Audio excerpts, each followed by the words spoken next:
ఓం నమో వెంకటేశాయ. శివుడు భిక్షాపాత్రను నింపిన తల్లి హొరనాడు క్షేత్ర రహస్యం. లో లోకేశ్వరుడైన ఆ పరమశివుడే ఆకలితో అల్లాడిపోయి ఒకానొక సమయంలో భిక్షాటన చేయాల్సి వచ్చిందని మీకు తెలుసా? సాక్షాత్తు ఆ మహాదేవుడికి ఆకలిని తీర్చి లోకానికి అన్నం విలువను చాటి చెప్పిన క్షేత్రమే ఈ హొరనాడు. అసలు అమ్మవారు ఇక్కడికి ఎందుకు వచ్చారు? ఈ కథ వింటే మీరు ఆశ్చర్యపోతారు. మీకు అన్ని శుభాలు కలుగుతాయి. చివరిదాకా కథ వినండి. పురాణాల ప్రకారం ఒక్కసారి శివుడు అన్నం అనేది కేవలం మాయ అని వాదిస్తాడు.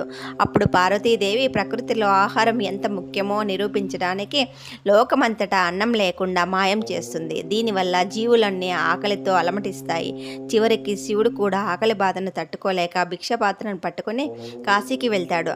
అక్కడ అన్నపూర్ణగా వెలిసిన పార్వతీదేవి శివుడికి స్వయంగా అన్నం వడ్డించి ఆకలి తీరుస్తుంది. లోకానికి అన్నం అనేది మాయ కాదు, ప్రాణాధారమని నిరూపిస్తుంది. కాశీలో ఉన్న అదే శక్తి స్వరూపం దక్షిణ భారతవనిలోని భక్తులను అనుగ్రహించడానికి హొరనాడును ఎంచుకుంది.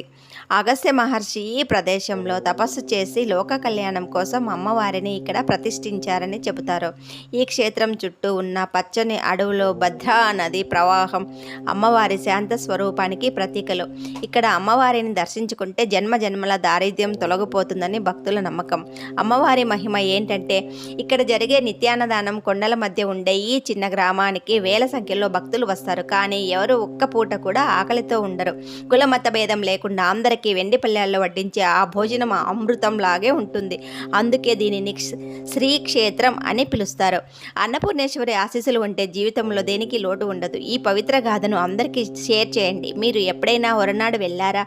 మీ అనుభవాన్ని కామెంట్ చేయండి. ఓం శ్రీ అన్నపూర్ణేశ్వరియే నమో నమః.